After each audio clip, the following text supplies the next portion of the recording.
చదవబడి సందేశాన్ని విన్నాము. కీర్తనల గ్రంథంలో నుంచి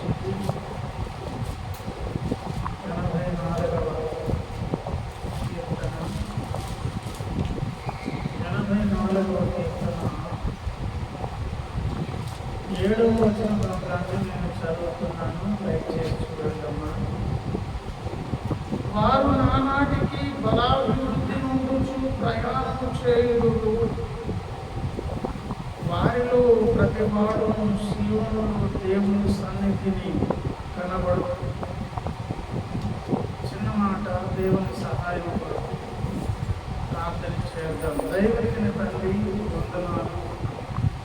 ఈ సాయంత్రం వేళ మీ ప్రియులైనటువంటి అయ్యా, మరి మీ కొరకు సాధనాలుగా వాడబడుతున్నటువంటి మీ కుటుంబాన్ని బట్టి వారికి ఉన్నటువంటి భారం, మీ బిడ్డలమైన మా జీవితాలలో మీరు మాకు అప్పగించిన బాధ్యత, మేము పొందుకున్నటువంటి ఆనందాన్ని మీరు మా సాటి వారికి అందించాలనే సదుద్దేశంతో ఈ సాయంత్రం వేళ జరుగుతున్నటువంటి సువార్త కోరికను బట్టి మమ్మల్ని స్తుతిస్తున్నాం.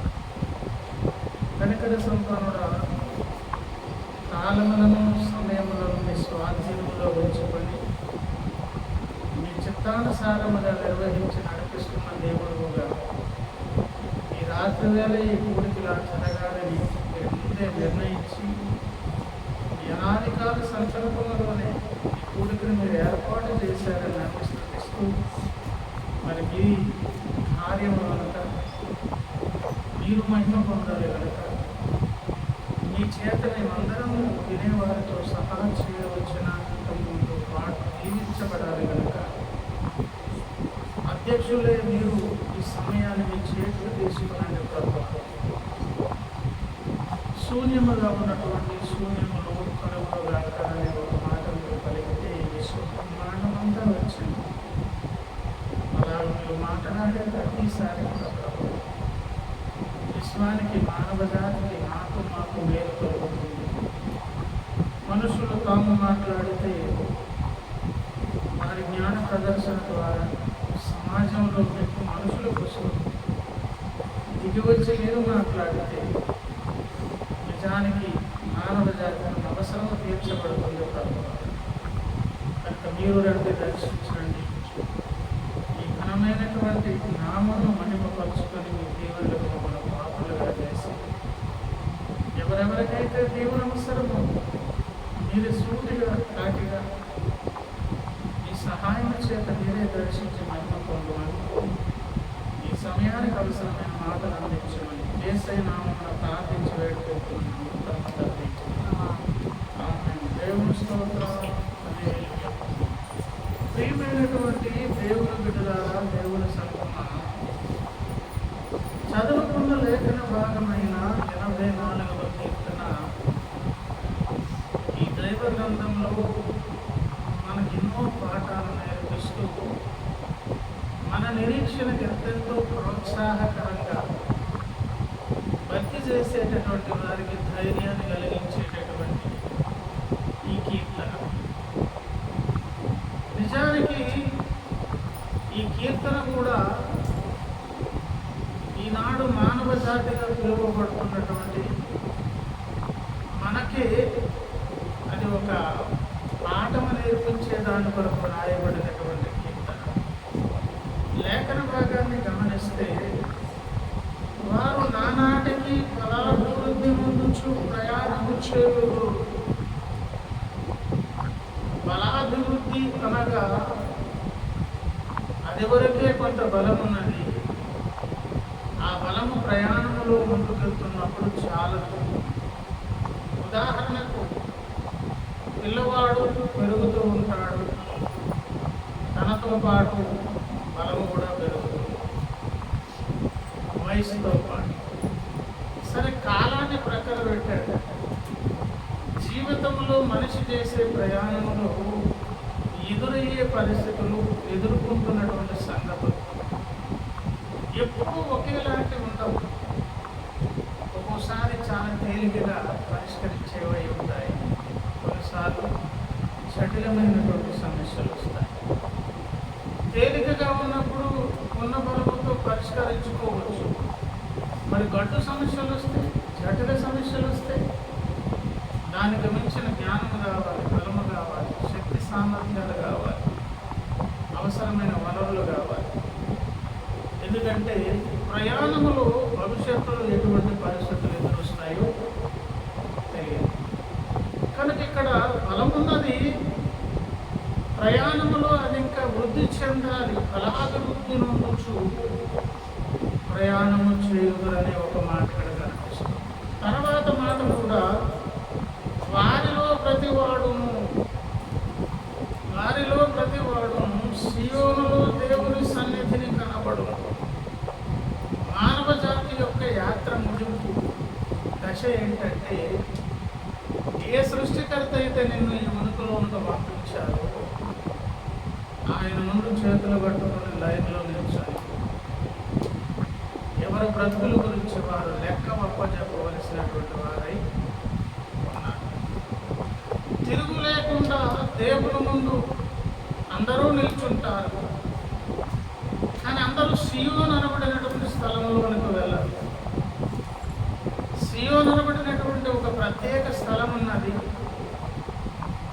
అది బైబిల్ పరిధిలోనేమో పరలోకమని మేము పిలుస్తాము. ఈ లోకంలో స్వర్గమని, నాకలోకమని, సత్యలోకమని, ఏమంటే రకరకాల పేర్లతో పిలుస్తూ ఆ ఆనంద దేశంలోనికి, రమ్యమైన దేశంలోనికి, తేజోవాసుల దేశంలోనికి వెళ్ళాలని తహతహలాడుతూ చేస్తున్నదే.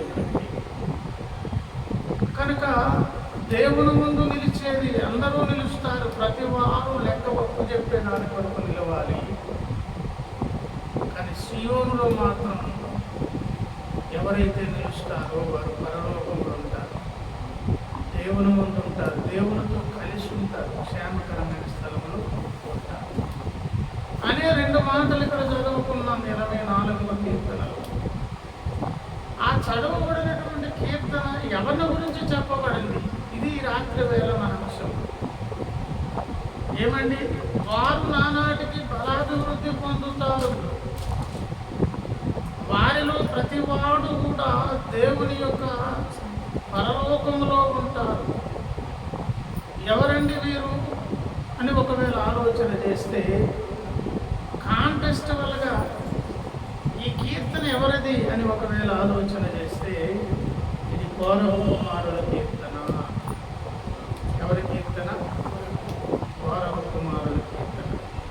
ప్రియమైనటువంటి దేవుని బిడ్డలారా, కాస్తంత శ్రద్ధ మనసు పెట్టి మాటలు వినాలని ఆశపడుతున్నాను. కోరహు అనగా సమాజంలో పేరు పొందినవాడు, పవిత్రమైన బ్రతుకుతున్నవాడు, ధర్మశాస్త్రమును పాటించేటటువంటి ఒక వ్యక్తి, సకల సౌందర్య గుణలక్షణాలు ఉనికిపుచ్చుకున్నటువంటి వ్యక్తి. ఆయన 30 లక్షల మంది ప్రయాణం చేస్తున్నటువంటి ఇశ్రాయేలు జనాంగం మధ్య ప్రముఖులు, ఘనులు అనేక మంది ఉంటూ ఉండగా, ఇన్ని లక్షల మంది మధ్య పేరు పొందినటువంటి మంచి భక్తిపరుడు కోరహు.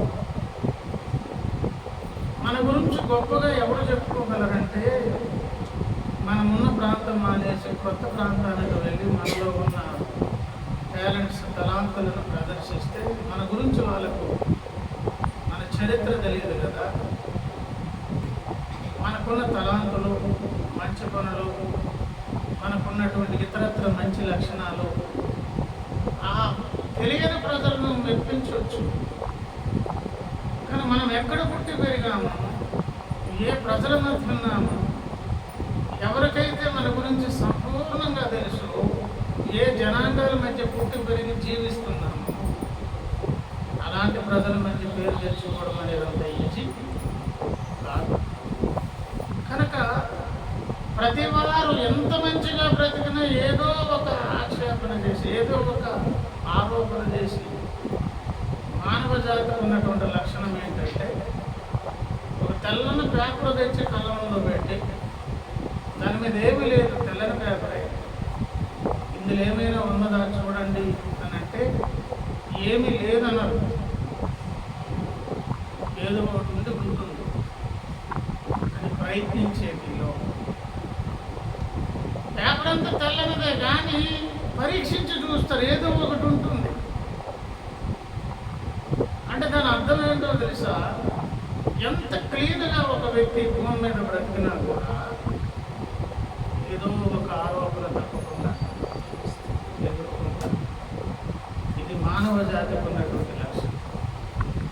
దేవుని లక్షణం ఏంటో తెలుసా? ఒక నల్లని పేపర్ తెచ్చి తన ముందు పెడితే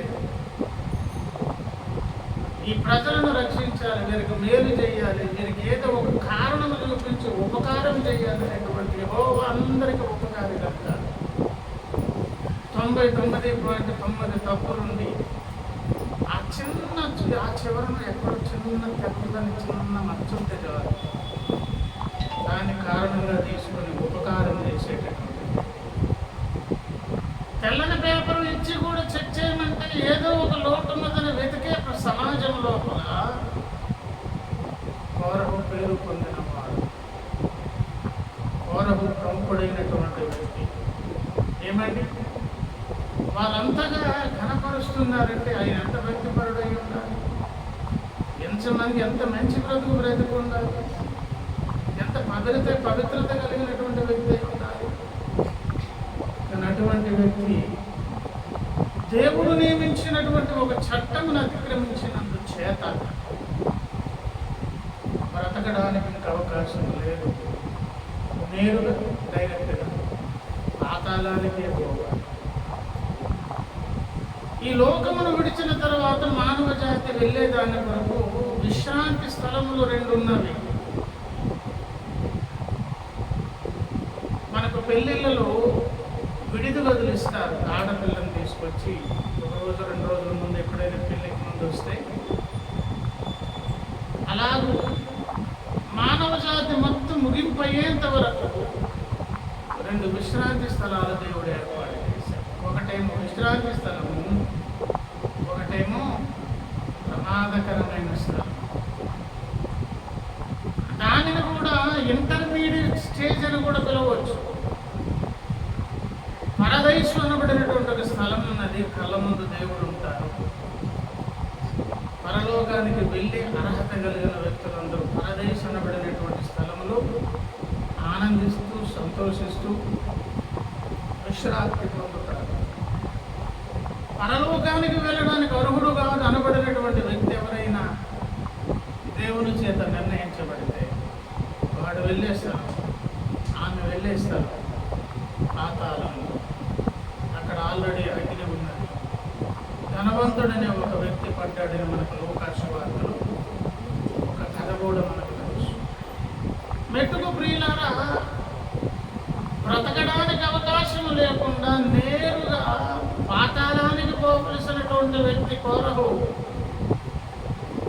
తను చేసినటువంటి పాపమునకు దైవ ఆజ్ఞను అతిక్రమించినందుకు అంతవరకు మంచి పేరు తెచ్చుకున్నటువంటి వ్యక్తి ఆ తర్వాత దేవుని చట్టాన్ని ఉల్లంఘించినందుకు తను తెచ్చుకున్న ప్రమాదము తన వరకు కాకుండా తనకు, తన భార్యకు, తన పిల్లలకు, తన కుటుంబాలకు, తన బంధువులకు, తన యొక్క ఆస్తిపాస్తులకు, తన పశువులకు, గొర్రె మేకలకు, తన గుడారం మొదలుకొని మొత్తం అంతా కూడా కోరహు సంబంధించిన అనబడినటువంటి ఈ దూరపు దగ్గరపు చుట్టాలందరినీ కలిపి ఎక్కడ పారేయాలి? పాతాళంలో పారేయాలని దేవుడు నిర్ణయించుకొని భూమి నెరవిడిచి పాతాళంలోకి నేరుగా వెళ్ళిపోయారు. ప్రియులారా, కోరహును బట్టి వచ్చినటువంటి శిక్ష తమ కుటుంబాలకు అంటుకుంది, తమ పిల్లలకు ఆ ప్రమాదం చుట్టుకుంది, తన భార్యకు చుట్టుకుంది, తనకున్నటువంటి ఆస్తిపాస్తులకు చుట్టుకుంది. తన పేరుకు సంబంధించిన ఏది కూడా ఉండడానికి వీలు లేదు. మొత్తం చావాలి అని దేవుడు ఒక శాసనం చేశారు. వారు ఉన్నటువంటి ఆ పాలెం దగ్గర నుంచి, గుడారాల దగ్గర నుంచి మిగతా ఇశ్రాయేలు జనాలు ఆ చుట్టుపక్కల చెదిరి దూరం వెళ్ళిపోయారు. అమాంతంగా ఒక అద్భుతం భూమి మీద జరిగింది. మొట్టమొదటి అద్భుతం, నేల నెరవిడిచి అమాంతంగా మింగేసింది. వారు స్ట్రైట్గా వెళ్ళి ఎక్కడ పడ్డారు?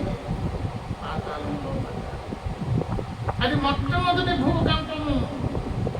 ఈ భూమి మీద పరిచయం చేయబడినటువంటి మొట్టమొదటి భూకంపము ఫారో కుమారుల కొరకు దేవుడు పంపించాడు.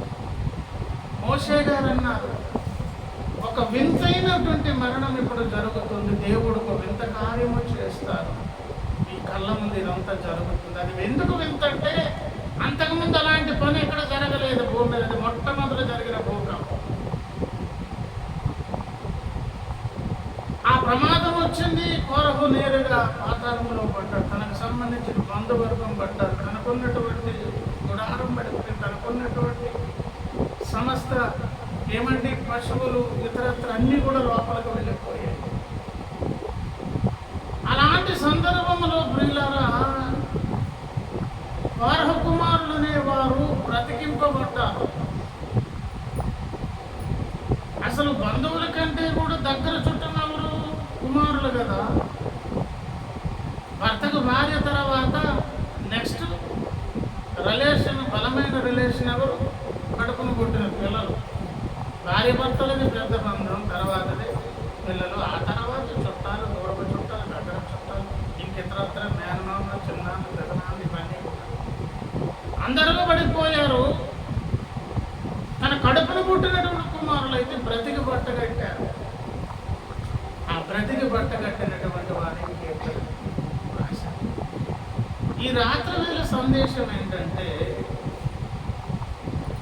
తండ్రి ద్వారా వచ్చినటువంటి శిక్షకు పాత్రులుగా కుటుంబాలు ఉన్నటువంటి వారు, బంధువర్గాలే చచ్చిపోతే, భార్య కూడా చచ్చిపోతే, పిల్లలు ఎలాగా బ్రతకి బట్టగట్టగలిగారు అని ఒకవేళ ఆలోచన చేస్తే, వాళ్ళు ఒక పని చేశారంటే, ఒకే ఒక్క పని ఏంటంటే, నాన్నగారు చేసినటువంటి తప్పుకు పిల్లలముగా మేము శిక్ష అనుభవించడం ఏంటి? నాన్న చేసింది దైవ చట్టాన్ని ఉల్లంఘించినటువంటి పొరపాటు కదా. వారిని బట్టి శిక్ష మాకు వచ్చిన కాస్తంత క్షమాపణ పొంది దేవుని పాదాలు పట్టుకొని బ్రతిమలాడు, ఆ దేవుని దగ్గరకు వెళ్ళి బ్రతిమలాడుకొని క్షమాపణ పొందే అవకాశం ఏదైనా ఉంటుందేమో. మా నాన్న కఠినుడే, తప్పు ఒప్పుకోలేదు, కానీ మేము ఒప్పుకుంటున్నాం. కానీ మాకు వచ్చినటువంటి శిక్ష మా నాన్న చేసినందుకు మాకు వచ్చింది, కానీ నేనేం తప్పు చేయలేదు కదా. దయచేసి మా మీద కనికరించండి అని ఒక ఆలోచన పిల్లలు చేసుకుంటూ భూమి నిలబడిచి మింగేస్తుంటే పరుగు పరుగున పరిగెత్తుకొని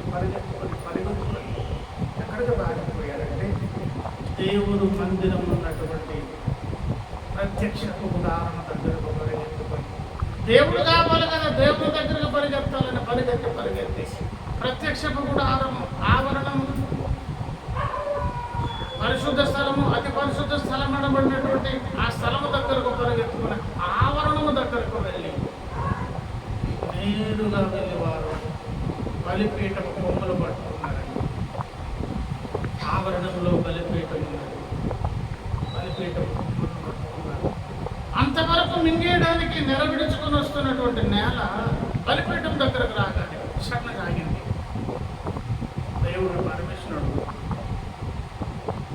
ఏం చేయని ఇప్పుడు వీళ్ళని మింగాలంటే వీళ్ళు దేని పట్టుకుని ఏలాడుతున్నారు? బలిపీఠములు పట్టుకుని వీళ్ళు అమాంతంగా మింగాలంటే నేను వీళ్ళ కొరకు బలిపీఠంతో సహా మొత్తం మింగితేనే వీళ్ళు కిందకు వస్తారు. ఆ పని చేయమంటారా అని పర్మిషన్ అడిగింది భూమి. ఎవరిని? దేవుడిని. దేవుడు అన్నారు, వెంటనే ఒక గద్దెపు కట్టించి. బలిపీఠం అంటే ఎవరు? పాపి అయిన మనుషుడు సమాధాన పడటము కొరకు దేవుడు ఏర్పాటు చేసినటువంటి రక్షణ మార్గము కొరకైనటువంటి యజ్ఞం అక్కడ జరుగుతుంది.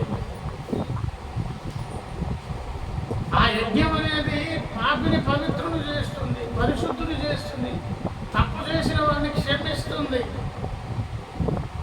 దేవుని చేత నిర్దోషి అని ఎంచబడినటువంటి వారిగా చేస్తుంది. అక్కడికి వచ్చి బలిపీఠం ఆశ్రయిస్తేనే చాలు, వాడు ఏమైపోతాడు? దేవుని చేత నిర్దోషించబడతాడు. నిర్దోషి మీదకు నువ్వు ఎలా శిక్ష తీసుకు వెళ్తావు? వెనక రావు అని దేవుడు ఒక శాసనం చేయగానే ఆగిపోయింది. వాళ్ళకి డౌట్ వచ్చింది, ఇదేంటబ్బా అని కాస్త బలిపేట కొమ్మలు దిగబోయారు. మళ్ళీ నోరు చాలు వేలాడితే బాగానే ఉంది, కాలు పెడితే బ్రతికి బట్ట కట్టాలంటే దేన్ని ఆశ్రయించాలి?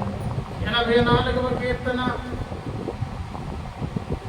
మొదటి వచనం నుంచి చదువుతున్నాను. సైన్యములకు అధిపతియగు యెహోవా నీ నివాసములంత రమ్యములు, యెహోవా మందిర ఆవరణములు చూడవలెనని నా ప్రాణం ఎంతో ఆశపడుచున్నది.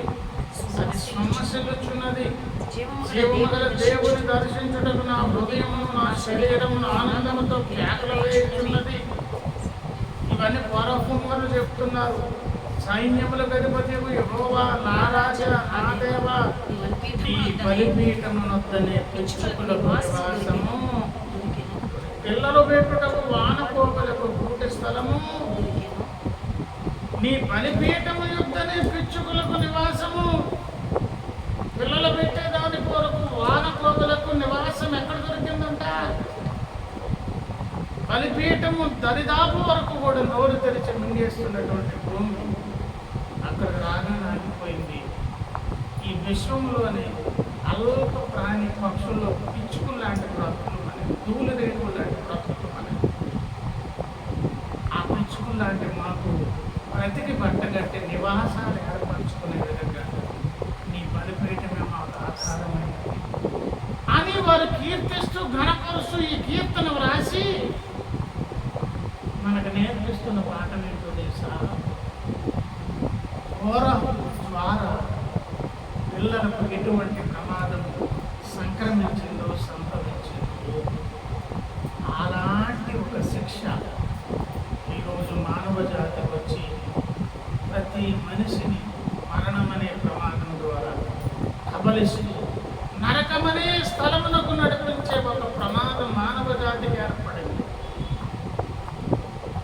ఫరో అనే కొంతకాలం దాదాపు 100 సంవత్సరాల పాటు ఆదాము వలనబడినటువంటి తొలి తల్లిదండ్రులు నమ్మకస్తులుగా ఈ భూమి మీద బ్రతికి వద్దన్న ఒక పని చేసి దేవుని చట్టము అతిక్రమించి వారు పాపులై కాపురం చేసి పాపులను కన్నారు. పులిని కన్నట్టు, కాకిని కన్నట్టు, పిల్లిని కన్నట్టు.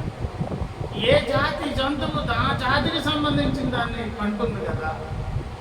పాపులైన తొలి తల్లిదండ్రులు కన్నటువంటి పిల్లలు ఈ భూమి మీద ఎవరు? పాపులు. ఈరోజు అనేక మంది క్రైస్తవులు నేను పాపిని, నా పాపము క్షమించని ప్రార్థన చేసి పాటలు పాడి దేవుని పాదాల దగ్గరికి వస్తే అనేక మంది అనుకుంటున్నారు ఏమని? వాళ్ళే పాపులండి, మేము అమృత పుత్రులు, మేము అట్లాంటి వాళ్ళు కాదు, మేము పవిత్రులు పరిశుద్ధులు అని కొంతమంది లేని బలము లేనటువంటి ఏదో ఒక ధైర్యాన్ని తెచ్చుకుని మాట్లాడుతున్నారు. కానీ ఈరోజు పరిశోధనల ద్వారా మానవ జాతికి ఆవిర్భావం అనేది ఎట్లా జరిగిందనే ఒక పరిశోధన చేసేటప్పుడు 750 కోట్లు చిలుకలు 50 కోట్లు ప్రజలు కలిగినటువంటి భూగ్రహం పెట్టున్నారు. ప్రజలు మొత్తమునకు ఒక జంట నుండి వీళ్ళందరూ వచ్చారనేటువంటి రుజువులు ఈరోజు ఏమండి ఆ డీకోడ్ చేసి ఈ రోజంతా తెలుసుకున్నారు. ఆ సత్యం ఇదివరకే బైబిల్ గ్రంథంలో మట్టి నుంచి ఏమండి మానవారిని చేసి నాసికారంధ్రములో జీవవాయువు అనుకోండి. ఆ తొలి జంట ద్వారా ఈ మానవ జాతి అంతా ఉనికిలోనికి వచ్చింది. ఆ తొలి తల్లిదండ్రులు అనబడిన వారు దేవుని ఉగ్రతకు పాత్రులైతే వారు దోషులై పాపులయ్యారు కనుక వారు కన్నపిల్లలందరూ ఎవరిప్పుడు పాపులు. స్వభావ సిద్ధంగా వారికి ఏం చేతనమును పాపం చేయడం సిద్ధమవుతుంది. స్వభావ సిద్ధంగా చేసేటటువంటి పని, దైవ చట్టమును ఉల్లంఘించేటటువంటి పరిస్థితి. ఇటువంటి ప్రమాదకరమైనటువంటి పరిస్థితులలో కౌరవ కుమారుల ద్వారా ఈ పాటలు ఏంటో తెలుసా? తండ్రి తప్పు చేసినందుకు శిక్ష మాకు వచ్చింది, కానీ మేమేం తప్పు చేయలేదు కదా.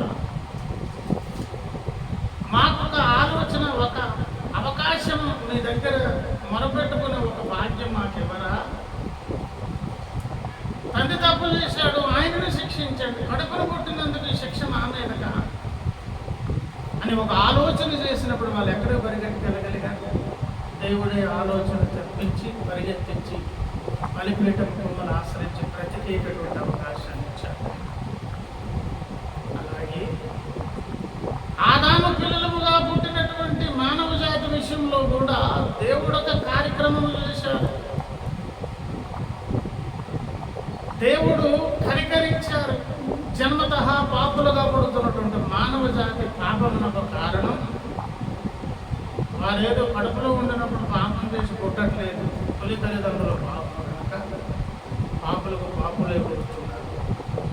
తల్లిదండ్రులకు ఏదో ఒక రోగం ఉన్నదండి, బిడ్డ కూడా ఆ రోగంతో పుడితే బిడ్డ మీద జాలి పడాలా, లేకపోతే ఆయనకు అసలు కొని శిక్షించాలి చెప్పండి?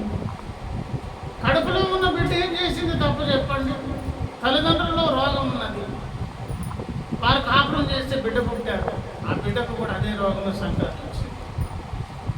అప్పుడు జాలి పడతామా లేకపోతే కోపపడతామా చెప్పండి? మానవ జాతి విషయంలో దేవుడు జాలి పడ్డాడు. జాలిపడి ఏం చేశారంటే, మీ ప్రమేయం లేకుండా మీరు పాపులుగా పుడుతున్నారు. మీ తల్లిదండ్రులను బట్టి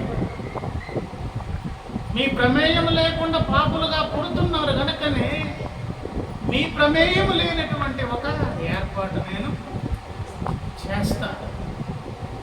ఆ ఏర్పాటు కూడా ఎట్లాంటిదంటే, మీరు పొందాల్సిన శిక్ష నేను పొంది మీరు బ్రతికి బట్టగట్టే ఒక అవకాశాన్ని ఏర్పాటు చేస్తాను అని నరావతారం ఎత్తి లోకములోనికి దిగవచ్చి మనకు ఒక బలిపీఠం ఉన్నది. ఆ బలిపీఠం మీద వధింపబడినటువంటి ఒక యజ్ఞ పశువు ఉన్నారు. ఆ యజ్ఞ పశువు పేరు నజరేయుడైన యేసు, మరియు కుమారుడైన యేసు.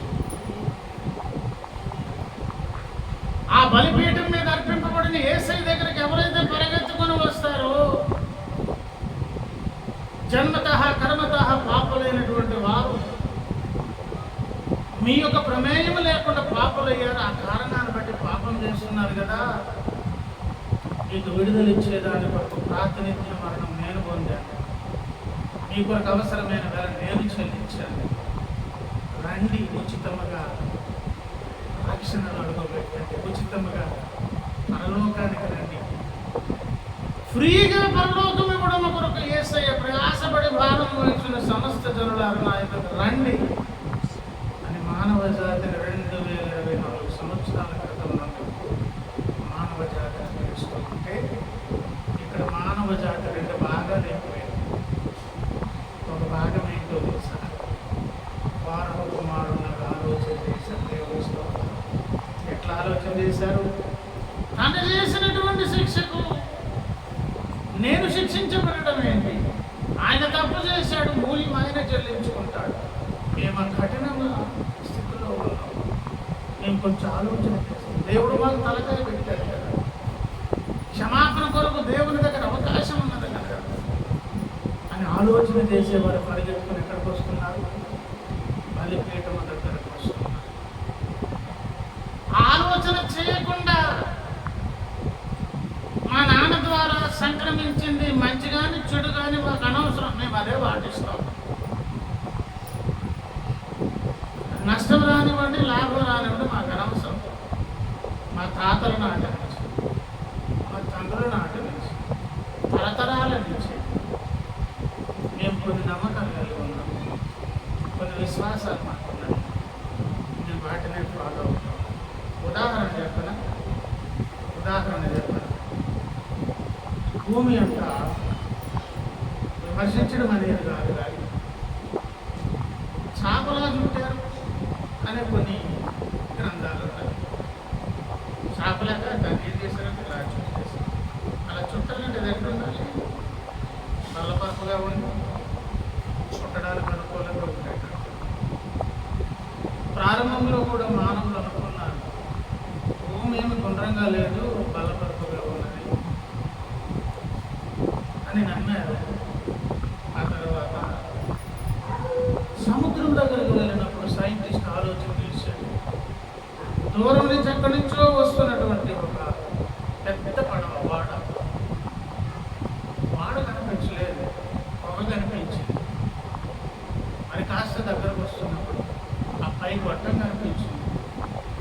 ఇంకా దగ్గరకు వస్తున్నప్పుడు పైభాగం కనిపించింది, ఇంకా దగ్గరకు వస్తున్నప్పుడు పడవ మొత్తం కనిపించింది. ముందు పొగ కనిపించి చాలా కాలం తర్వాత, సమయం తర్వాత మొత్తం పడవ కనిపించిందంటే కింద నుంచి పైకి ఎక్కుతుందా, లేకపోతే ఫ్లైన్గా ఉన్నటువంటి సమభూమి మీద నుంచి, సమనీళ్ళ నుంచి వస్తుందా? లేదు లేదు, ఇది బల్లపరుపు కాలేదు, ఎట్లుంది ఇది గుండ్రంగా ఉండుంటుంది అని అనుకున్నారు. ఆ తర్వాత ఎప్పుడో ఆలోచన చేశారండి. ర్యాకెట్ టెక్నాలజీ వచ్చింది, ర్యాకెట్ వేసుకొని వేరే గ్రహాలకు వెళ్ళారు. అక్కడి నుంచి మరలా ఫోటోలు వగైరా తీస్తే భూమి ఎలా ఉన్నాడు తెలుసా? గుండ్రంగా ఉంది. ఆ గుండ్రంగా ఉన్నటువంటి భూమి కూడా మళ్ళీ ఎట్లంటే శూన్యంలో వేలాడుతున్నటువంటి భూమి కూడా కదలకుండా ఉండలేదు. ఏమండి, చుట్టూ తిరుగుతూ ఇంకొక సూర్యుని చుట్టూ తిరుగుతూ, తన చుట్టూ తాను తిరిగితే 24 గంటలు, సూర్యుని చుట్టూ తిరిగి వస్తే 365 దినాలు అనే సంగతి తర్వాత తెలుసుకొని పాఠ్యాంశాలుగా ఇస్తే మనం సోషల్ స్టడీస్లో చదువుకున్నాం. ఈరోజు భూముల గురించి నమ్మకాలు కొన్ని ఉన్నవి. అట్లాస్ అనే ఒక వీరుడు మోస్తున్నాడు భుజాల మీద, ఆ సైకిల్ మీద బొమ్మ ఉంటుంది, అట్లాస్ సైకిల్. ఆయన భుజం నొప్పి వచ్చేటప్పుడు కుడి భుజం నుంచి ఎడం భుజాన్ని జరుపుతాడు. అప్పుడు భూమికి భూకంపాలు వస్తాయి కదా. లేదు లేదు, 1000 పడగలు ఆదిశేషుడు పడగకు మారుతున్నప్పుడు భూమి కదలికలు వచ్చేప్పుడు ఏమొస్తాయంటే, ర్యాకెట్ మీద వెళ్ళి పైకి వెళ్ళి చూసినప్పుడు అర్థమైంది భూమి ఎలాగున్నాడు. గుండ్రంగా శూన్యంలో వేలాడుతున్నారు. దాని కిందనేమి వెళితే పునాదులు లేవు, ఊరు మోయట్లేదు, ఏ బలవంతుడు దాన్ని మోసుకొని తిరగట్లేదు. సృష్టికర్త అయిన దేవుడే దానిని శూన్యంలో నిల్చోబెట్టి తిరుగుతూ కదలకుండా ఉన్న స్థలంలోనే కరెక్ట్గా సెటిల్ అయ్యేటట్లుగా ఈ విశ్వంలో ఉన్నటువంటి గ్రహాలన్నిటిలోని శూన్యంలోనే దేవుడు ఏర్పాటు చేశాడని తర్వాత తెలుసుకొని పాఠ్యాంశాలకు ఇచ్చారు. కానీ యోగ గ్రంథంలో ముందే చెప్పారు దేవుడేమని, భూమి శూన్యములో వేలాడుతున్నాడు. చంద్రుని దేవుడని నమ్ముతున్నారు. బైబిల్ గ్రంథంలో చెప్పబడింది, వెలుగుచ్చుటకు భూమి మీద పెద్ద జ్యోతి అయిన సూర్యుని పగట వేళకు, రాత్రి వేళ వెలుగుచ్చుటకు చంద్రుని నక్షత్రములను. ఈ మధ్యకాలంలో చంద్రగ్రహం మీదకు కూడా వెళ్తే అది కూడా ఏం చెప్పండి, అది ఒక మట్టి గ్రహమే. కానీ కొన్ని నమ్మకాలు ఏమున్నవి, దేవుడనే నమ్మకం. ఏమండి, రుజువులు వచ్చినా కూడా కొంతమంది ఎట్లా తయారయ్యారో చెప్పినా, ఎన్ని రుజువులు చూపించినా మేము అది వరకు నమ్మినటువంటి నమ్మకాలనే నమ్ముతాం తప్ప మేము మారు మనసు పొందాం, మేము అభిప్రాయం మార్చుకోం అనేవారు తండ్రితో పాటు వారమును వెంబడించే కుమారుడు. నా తండ్రి ద్వారా శిక్ష రాని, మేలు రాని, కష్టం రాని, ఏమైతే రాని, మా తాతల నాడించి మేమేమి నమ్ముతున్నామో దాని మీద నమ్మకం పెట్టుకొని ఉంటాం. నష్టమైనా పోతాం, నరకానికైనా పోతాం, కానీ మీ అభిప్రాయాన్ని మాత్రం మేము. కానీ కొంతమంది ఉన్నారు వారు కుమారులు లాంటి వారు. ఎట్లాంటి వారు చెప్పండి, తలకాయలు దేవుడు ఆలోచన ప్రపంచం పెట్టాం, తర్కించే జ్ఞానం ఇచ్చారు, తెలివితేటలు దేవుడు పెట్టారు. నరుల హృదయములో దేవుడు ఏమి పెట్టినట్టంటే శాశ్వత కాల జ్ఞానమును నరుల హృదయం ముందు ఉంచారంట. ఏమండి, ప్రసంగి గ్రంథము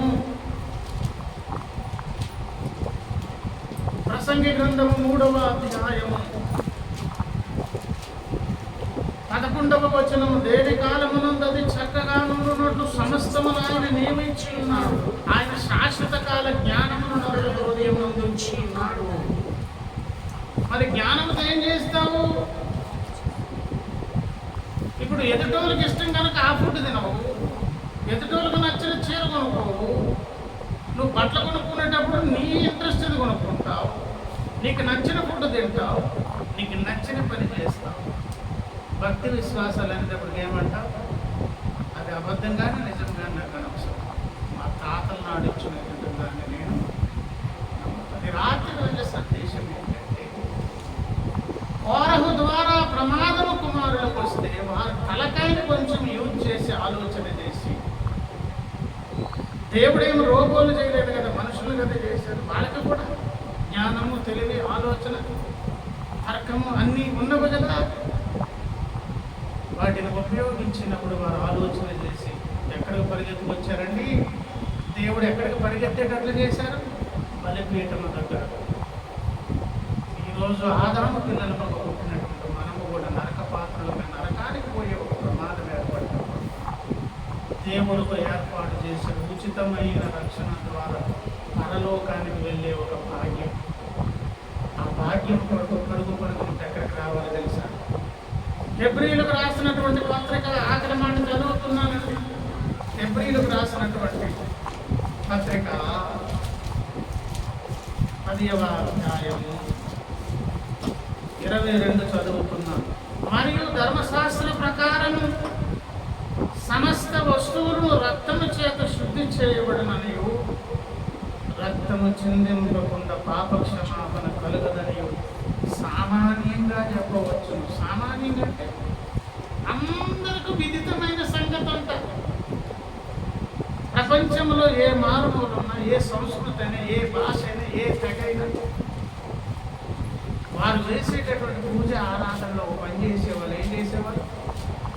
అప్పుడు దేవత ముందుకు, దేవుడి ముందుకు వెళ్తూ ఒక కోడినో గొర్రెనో మేకనో అర్పించి వెళ్ళాలి తప్ప అమ్మమ్మో డైరెక్ట్ వెళ్ళకూడదు, నష్టపోతాం అని ఏం చేసేవాళ్ళు? బలిని అర్పించి సామాన్యంగా తెలుసు ఒక సంగతి, రక్తము చిందించకుండా పాప క్షమాపణ, ఆ పాపాన్ని క్షమించి హరించేటటువంటి శక్తి ఈ కోడి రక్తంలో, గొర్రె రక్తంలో, మేక రక్తంలో లేదండి.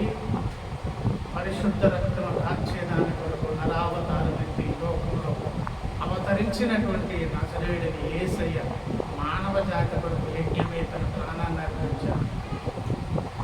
ఆ ప్రాణమును అర్పించడం ద్వారా బలిపీఠం దగ్గరికి ఎవరు వస్తున్నారు? నన్ను విశ్వసిస్తున్నారు. ఎవరు? ఏ డబ్బులు ఖర్చు లేదండి, ఏ కష్టం చేసేది లేదు, ఏ ప్రయాస లేదండి. అవును, నేను పాపను, నా పాపకు మారుగా మీరు మరణాన్ని అనుభవించి నా శిక్ష మీరు భరించారు. మిమ్మల్ని నమ్ముతున్నాను, విశ్వసిస్తున్నాను. ఆ 2 మాటలు చెప్పి యేసయ్య నామములో బాప్తిసం పొందితే నువ్వు ఎక్కడికి వెళ్ళే అవకాశం కలగదు? పరలోకమనే భాగ్యంలోకి వెళ్ళే అవకాశం. వారిలో ప్రతివాడు నది మనము చదువుకున్నటువంటి మాట. కోరహ కుమారుల వలె ఎవరు ఆలోచిస్తారో వారు నానాటికి బలాభివృద్ధి నొందుచు ప్రయాణము చేయుదురు. ఎవరైతే దేవుని బిడ్డలై ఉన్నారో, దేవునితో సమాధాన పడ్డారో వారి ప్రయాణంలో బలము కావాలి. బలాభివృద్ధి కూడా ఎందుకు అవసరం చెప్పండి? అట్లా నువ్వు నా పరలోకానికి పోతావు, నేను వదులుతానా? నిన్ను అంత ఆశామాషగా వదులుతానా? నిన్ను, నీ పిల్లలని, నీ భవిష్యత్ జీవితం, నీకున్నటువంటి ఎన్ని చిక్కులు చికాకులు పెట్టేటటువంటి కార్యక్రమం ఎవరు చేస్తాడు? దుష్టుడు వాడు చేస్తున్నాడు. ప్రభునందు భక్తులను మాత్రం టార్గెట్ చేసి దుష్టుడు ఎందుకు ఇంత పని చేస్తున్నాడంటే ఉచితమైనటువంటి రక్షణ ద్వారా ఎక్కడ పరిగెత్తు పారిపోతున్నాడు? ఒకప్పుడు ఆ స్థలంలో ఉండి ఆనందించినటువంటి దుష్టుడు వాడు, ఆ భాగ్యాన్ని కోల్పోయాడు వాడు. ఆ భాగ్యం ఇప్పుడు ఎవరికి తగిలేస్తుందండి? పుడుతూనే మానవ జాతి పాపంలో పుట్టే మనుషులు జన్మ పాపం, కర్మ పాపం యేసు రక్తం ఆశ్రయిస్తే ఎక్కడ కోల్పోతున్నారు? పరలోకానికి. అడుగడుగున దారి అంతట్లో ఏం చేస్తున్నాడండి? రకరకాల ఇబ్బందులు. ఎన్ని ఇబ్బందులు పెట్టిన దేవుడు అంటున్నారు. వారు నానాటికి ఏం పొందుతారు? బలాలు. వృద్ధి దేవుడు ఇస్తారు, బలముని ఇంకా అధికంగా ఇస్తారు, శక్తిని ఇంకా అధికంగా ఇస్తారు. వాడు ఎన్ని చికాకులు కలిగించిన, ఎన్ని సమస్యలు తీసుకొచ్చిన, ఈ కుటుంబం మీద దాడి చేయని, లేకపోతే యాక్సిడెంట్లు చేయని, లేకపోతే ఆర్థిక ఇబ్బందులు తెప్పించిన, సమాజంలో పరపత కోల్పోయి ఏమండి ఏ నష్టము కలిగిన దాని వెనకాల దుష్టుని యొక్క తోతలు పనిచేస్తాడు. నడుము వంగిన స్త్రీని యేసయ్య అన్నారు 18 సంవత్సరం నుంచి సాతాను పట్టి ఉన్నటువంటి అబ్రహాము కుమార్తెను నేను విడిపించవలవద్దా? నడుమెందుకు అందుకోదంటే ఆ దయ్యాలకున్న లక్ష్యం నడుముంచేయడం. మూగమైన చెవిటి దయ్యమా అని యేసయ్య గద్దించారు. ఆ దయ్యం ఉన్నందు చేత ఇప్పుడు మూగదైపోయింది, చెవిటిది అయిపోయింది ఆవిడ. దయ్యం పోగానే నాలుగు సడలింది మాట్లాడుతుంది, చెవులు చక్కగా పనిచేస్తున్నాయి. ప్రతి కీడు వెనకాల దుష్టుడు వాడు దయ్యాలను పెట్టి పనిచేస్తున్నాడు. ప్రయాణంలో ఉన్నటువంటి భక్తులారా, వారు కుమారుల వల్ల ఆలోచించి బలిపీఠమును అనుసరించి దేవునితో సమాధానపడిన భక్తురాల. అందులోని మరుముఖ్యంగా ఎవరో తెలుసా? నేనేదో రక్షణ పొందాను, పరలోకానికి వెళ్తా చాలు అనుకున్నాను. మరి నలుగురిని నేను నడిపిస్తాను. ఎవరైతే భారం తీసుకుంటున్నారో, బాధ్యత తీసుకుంటున్నారు, దేవుని పని ఇన్వాల్వ్ అవుతున్నారు, నలుగురు కొరకు ప్రార్థన చేస్తున్నారు, నలుగురు మేలును ఆశిస్తున్నారు, వాళ్ళ మీద దుష్టుడికి ప్రత్యేక దృష్టి శ్రద్ధ పెట్టి ఏం చేస్తున్నాడు? నువ్వేం చేస్తావు? నీవు నీ కుటుంబాన్ని రక్షించుకుని నలుగురికి రక్షణ కార్యంలో నడిపిస్తావు. చూస్తాను ఎంత దుష్టుడు రకరకాల ప్రయత్నాలు చేస్తున్నాడు. దేవుడు లేకుండా ఏంటంటే వారు నానాటికి నాడు ఏం చేయదురు, ప్రయాణం ఆగదండి. దేవుని స్తోత్రం. తర్వాత మాట కూడా ఏమన్నారు? వారిలో ప్రతివాడు శ్రీలోనిలో దేవుడు. ఎవరా వారు? యేసు రక్తమును ఆశ్రయించి ప్రయాణంలో దేవుని బలాన్ని తెచ్చుకొని తమ బాధ్యత ఏంటో, పని ఏంటో దాని మీద ఆ గురుతర బాధ్యతను నెత్తి మీద పెట్టుకొని భుజాలు మోసి దుష్టుడితో ప్రవరాహుదేగా పోరాటం చేస్తూ నమ్మకమైన తమ భక్తి కలిగి ఉన్నటువంటి వారు తప్పకుండా ఎక్కడికి వెళ్తారు? ఇటువంటి భాగ్యమును మానవ జాతికి ఇవ్వడం ఆ దేవుడే నరావతారం ఎత్తి యేసును అంగీకరించిన మేము ధన్యులమయ్యాం. ఆ ధన్యతను మీకు అందరికీ కలగాలని కోరుకోవడమే సువార్త సందేశం. ఒకసారి ఆలోచన చేయాలి. మనము జన్మతః కర్మతః పాపం అనడానికి రుజువే మనలో ఉన్న తామస గుణాలు. ఆ గుణాల నుంచి విడిపించే శక్తి యేసే రక్తంలో ఉన్న మాత్రం. ఆయన ఎవరితో సమాధానం పడతారు? వారు పనిలో ఉంటారు. నీవే కాదు, నీవును నీకు వారు రక్షణ పొందే భాగ్యం. ఏ ఖర్చు లేకుండా ఉచితంగా నమ్మువారు కృపచేతను రక్షింపబడుదురు. ఇది మీ వలన మన వలన కలిగింది కాదు, దేవుని యొక్క ఏమండి అనుగ్రహం. ఉచితమైన ఈ పేరును కాంక్షిస్తూ ఆలోచన చేయాలి.